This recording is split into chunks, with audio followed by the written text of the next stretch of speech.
حضرت بلال نے اذان نہ دی اور سورج نہ نکلا، کیا اس میں کوئی حقیقت ہے؟ یہ اتنا بڑا جھوٹ ہے کہ مفتی اکمل صاحب نے کیو ٹی وی کے اوپر خود آ کے انکار کر دیا اس جھوٹ کا. انہوں نے کہا یہ کہانی ہے، وہ قوالی کی وجہ سے مشہور ہوگی کہ حضرت بلال اذان نہیں دیں گے تو سورج نہیں نکلے گا. اندازہ کریں آپ، یعنی اتنا بڑا جھوٹ، جبکہ ہمیں بخاری مسلم میں بالکل الٹ ملتا ہے اس کے. بخاری مسلم دونوں میں حدیث ہے، مسلم میں ذرا تفصیل کے ساتھ ہے، بخاری میں اس کا کچھ حصہ ہے. مسلم میں یہ ہے کہ نبی علیہ السلام ایک سفر کے دوران صحابہ کرام سے مشورہ کیا تو اکثریت کی رائے یہ تھی کہ رات کو آرام کرتے ہیں، فجر کے وقت نماز کے لیے اٹھ جائیں گے. نبی علیہ السلام کی خواہش یہ تھی کہ یہ سفر ہے، ہو سکتا ہے رات کو ہم سوئیں اور آنکھ نہ کھلے. اس زمانے میں کوئی الارم یا اس طرح کی چیزیں تو نہیں ہوتی تھی، تو نماز پڑھ کے ہی سوئیں. بہرحال حضور نے مشورہ مان لیا اور الٹیمیٹلی حضرت بلال کی ڈیوٹی لگی کہ وہ اپنی سواری پہ، اونٹ پہ بیٹھ کے مشرق کی طرف دیکھیں گے. جب پو پھوٹے گی نا طلوع فجر کے لیے، ختم سیری والی پو جو سفیدی ہلکی سی نکلتی ہے، جو فجر کا وقت ختم ہونے کے بعد نکلتی ہے وہ زردی ہوتی ہے جو سورج نکل رہا ہوتا ہے. ایک فجر کا وقت داخل ہوتے وقت ہلکی سی سفیدی پھوٹتی ہے مشرق کی طرف، جسے صبح صادق کہتے ہیں، جبکہ وہ بالکل وائٹ اور بلیک ڈورا جو ہے وہ ممتاز ہو جاتا ہے.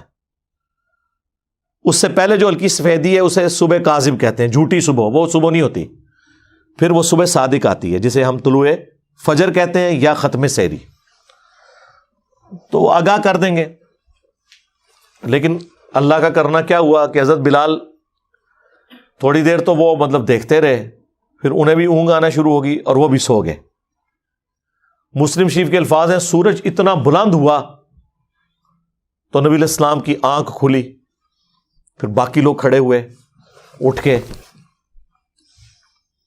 سب سے پہلے تو حضور نے کہا اس جگہ کو چھوڑو، یعنی ظاہر ہے یہ ایک شیطان کا غلبہ ہوا ہے ادھر کہ سب کی نماز فجر کا وقت گزر گیا. پھر حضرت بلال سے پوچھا بھائی تیری ڈیوٹی لگائی تھی؟ ان کا یا رسول اللہ جس طرح آپ کو نیند آ گئی مجھے بھی آ گئی. کوئی حضور نے یہ نہیں کہا کہ تو نے یہ گستاخی کیوں کی، میرا نام بیچ میں کیوں لیا ہے، کیونکہ یہ نیچرل چیز تھی. بعض حضور نے کہا یہاں سے اپنا سامان اٹھاؤ، پھر کسی اور جگہ پڑاؤ کیا. حضرت بلال سے کہا کہ اذان دو. ویسے آپ ہوتے تو کہتے بلال تے آج اون تو کچھ عرصہ تو چھٹی کرنا، تو جڑا کام پایا ہے نا سارا دن نماز خراب کیتی ہے. نہیں، حضرت بلال سے اذان دلوائی اور پھر آپ نے، سورج اتنا بلند تھا، آپ نے فجر کی نماز جماعت سے پڑھائی. اور پھر آپ نے فرمایا کہ اگر کوئی شخص سویا رہ جائے یا بھول جائے تو جیسے ہی اس کی آنکھ کھلے اس کے لیے نماز کا وقت وہی ہے. اور پھر آپ نے قرآن کی آیت تلاوت کی، وَأَقِمِ الصَّلَاةَ لِذِكْرِي، اور میری یاد کے لیے نماز کو قائم رکھنا. یہ جو آخری حصہ ہے نا کہ کوئی بھول جائے یا سویا رہ جائے، جب یاد آ جائے نماز پڑھ لے، اور پھر حضور کا وہ آیت تلاوت کرنا، یہ حصہ بخاری میں بھی ہے. لیکن مسلم میں پورا واقعہ لکھا ہوا ہے. اس واقعے سے کتنے مدنی پھول ملتے ہیں. ایک تو علم الغیب والا عقیدہ آپ کا کلیئر ہو گیا کہ نبی الاسلام بھی سوئے رہ گئے، آپ کو نہیں پتا چلا، ورنہ آپ نے جان بوجھ کے تو نماز نہیں قضا کرنی تھی. حاضر و ناظر والا بھی عقیدہ، استعانت والا عقیدہ، آپ کے سارے وہ عقیدے جو آپ نے خود سے بنائے ہوئے ہیں. حالانکہ نبی کے بارے میں تو یہ ہے، بخاری مسلم میں آیا کہ نبی علیہ السلام نے فرمایا کہ ہم انبیاء کی صرف آنکھیں سوتی ہیں، دل جاگتا رہتا ہے، اس لیے نبیوں کا وضو نہیں ٹوٹتا سونے سے. جو حضرت عائشہ کہتی ہیں اسی حدیث میں کہ حضور کے خراٹوں کی آواز میں نے سنی. نبی علیہ السلام بہت اونچے نہیں لیکن تھوڑے بہت تو خراٹے لیتے تھے جو سوتے وقت آواز آتی ہے. اور آپ اسی طرح نماز آپ نے پڑھا دی. آپ نے فرمایا ہم انبیاء کا دل نہیں سوتا، صرف آنکھیں سوتی ہیں، لہذا انبیاء کا وضو سونے سے بھی نہیں ٹوٹتا سوائے ان چیزوں کے جن چیزوں سے ٹوٹتا ہے. تو چونکہ وہ غافل نہیں ہوئے ہوتے، لیکن یہاں پر نبی علیہ السلام کو پتہ ہی نہیں چلا کہ سورج نکلا ہے،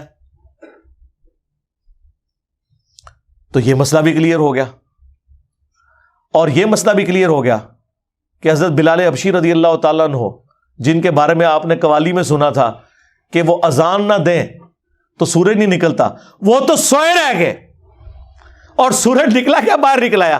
جس دن بلال کی عزت سٹیک پہ لگی ہوئی تھی اس دن تو سورج نکل آیا۔ اگر حضرت بلال کی عزت کی حفاظت دیکھی جائے تو اس دن ہونی چاہیے تھی کہ کوئی فرشتہ جا کے حضرت بلال کو جگا دیتا کہ حضرت اٹھو، نہیں تو لوگوں نے گلاں کرنی ہے جے بعد اچ۔ اور وہ واقعہ جی، وہ جو ان کی زبان میں لکنت تھی تو وہ صحابہ نے شکایت لگائی، تو اگلے دن حضور نے ان کو اذان دینے سے روک دیا، تو اس دن سورج ہی نہیں نکلا۔ لیکن یہ ہے کہانی، اور مسلم شریف نے وہ کہانی کھول دی، اسی لیے ہم کہتے ہیں یہ کتابوں کا خدا، یہ کتابوں کا پیغمبر، یہ کتابوں کا واقعہ، اور وہ بابوں کے بتائے ہوئے واقعات۔ مرنے سے پہلے اے مسلمہ کر لے اس پہ غور، کتابوں کا خدا اور ہے، بابوں کا خدا اور، کتابوں کا بلال اور ہے، بابوں کا بلال اور۔ ہاں، وہ چیز جو قرآن و سنت میں رپورٹ ہوئی ہے وہ تو بالکل اس کے اپوزٹ ہے۔ اور اس واقعے سے یہ بھی پتہ چل گیا کہ اگر کوئی شخص سویا رہ جائے یا بھول جائے تو جس وقت بھی وہ نماز پڑھے گا اس کی نماز درست ہو جائے گی، وہ نماز قضا بھی نہیں ہوگی، جان بوجھ کے نہ کی ہو۔ بعض اوقات انسان لیٹ اٹھتا ہے نا، تو لوگ پوچھتے ہیں میں قضا پڑھنی ہے، ادا پڑھنی ہے، تو آپ جب اشراق کے وقت میں فجر پڑھیں گے تو وہ آپ کی ادا ہے، بشرطے کہ آپ نے روٹین نہ یہ بنائی ہوئی ہو۔ کتنے لوگ ہیں پوری رات بیٹھ کے نیٹ پہ اور واٹس ایپ کے اوپر فضولیات میں ٹائم ضائع کرتے ہیں، اور فجر کی جب اذانیں آتی ہیں تو وہ سو جاتے ہیں، اور پھر وہ کہیں گے جی ہم اٹھ کے نماز، نہیں، ان کے لیے نہیں۔ ہاں، کوئی رات کو ٹائم پہ سویا، کسی دن کوئی اچانک ایسا معاملہ ہو گیا تو وہ اسے پھر غم کھانے کی ضرورت نہیں ہے، وہ نماز ادا کرے، اس کی نماز ادا ہے۔ اور اس واقعے سے یہ رزلٹ بھی نکلا کہ اس طرح کی جو نماز ہے وہ آپ جماعت سے بھی ادا کر سکتے ہیں۔ سورج نکلا ہوا ہے اور حضور نے یہ نہیں کہ اپنی اپنی پڑھ لو، اذان بھی دلوائی اور نماز پڑھی۔